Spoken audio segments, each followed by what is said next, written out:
Dye here. And we're in Pittsburgh, Pennsylvania at the University of Pittsburgh, hanging out with one of my favorite neurologists, Dr. Kaniecki, which is Polish for king. He's actually the king of neurology, but he won't fess up to it. So anyway, thank you so much for helping us record the MKSAP Audio Companion for the fourth time, I'm yes, thinking. You're welcome, Doc. And do you have any gee-whiz cases you'd like to share? Anything that... I think I do. Okay. I'm going to start with a 28-year-old woman. Mm-hmm. She's had headaches for 6 weeks. Right. They seem to be coming and going during the course of the day, but she's had them every day. And these headaches are localized to her right periorbital region, temple, and then a spike that seemingly comes out of the back of her head. But most of the pain's here. She didn't have an arrow sticking in her eye? Or no trauma, no obvious external issues with her, at least with the back of her head, but we'll return to that. So she describes these headaches as being severe, pulsatile, boring in nature, just a very, very sharp discomfort. Now, she had childbirth, and she said she would rather go through that every day than go through one of these headaches, which typically only lasts for about an hour. Jeez. So severe right periorbital pain, that's searing, throbbing, associated with her eyes running, tearing.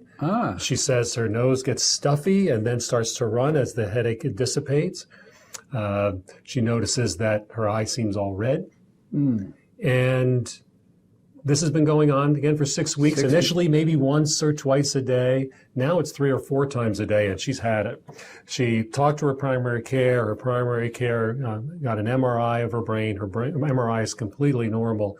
But it comes to the emergency room, and they call me because they said they think they know what kind of headache, but they're completely befuddled by some finding. She has a rash. And the rash is frontal, temporal, maxillary, and the tip of her nose. Shingles.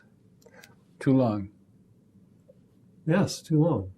So what is the source of this woman's headaches? And the finding, the next most appropriate question, like a MKSAP, to ask this patient. So any questions you might have. She's never had them before. No one in her family has them.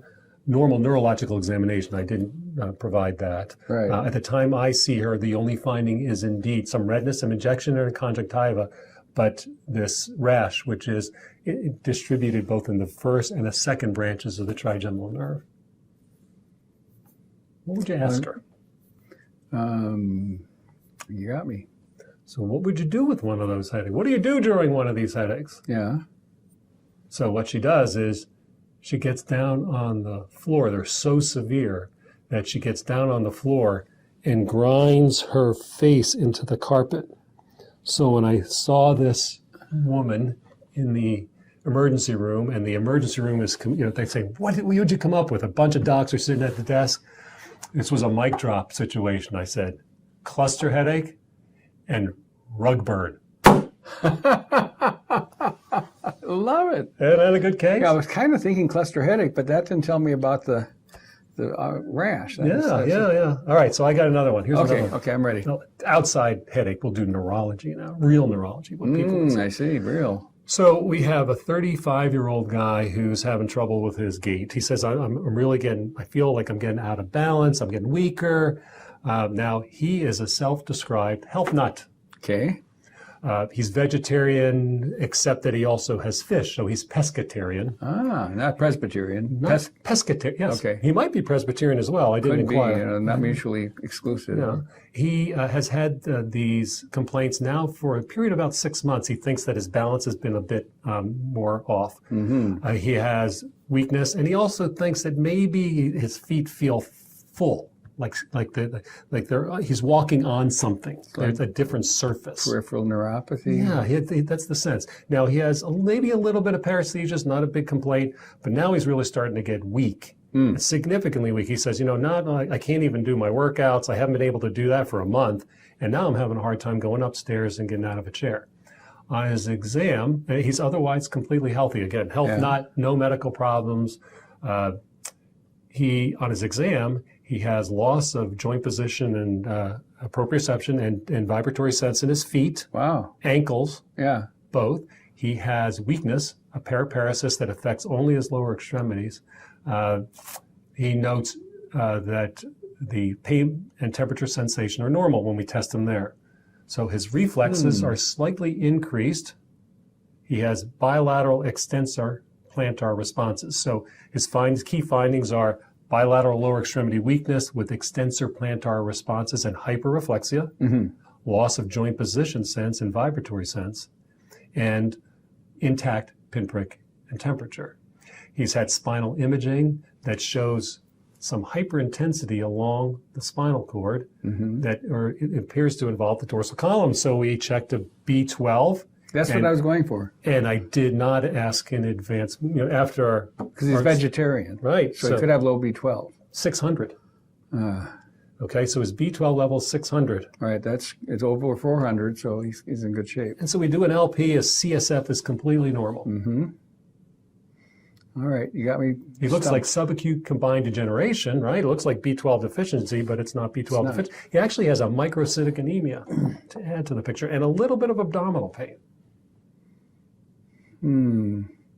So microcytic implies he might have an iron deficiency and maybe malabsorption, something like gluten problems. Yeah, that's what we thought too. We thought about that as well. Turned out that no, we did a further testing. So B12 deficiency is what we look for, but we also look for copper deficiency. Oh, yes, right? Of course. Copper's low. Seriously? Seriously low. And was his zinc seriously high? Low, seriously.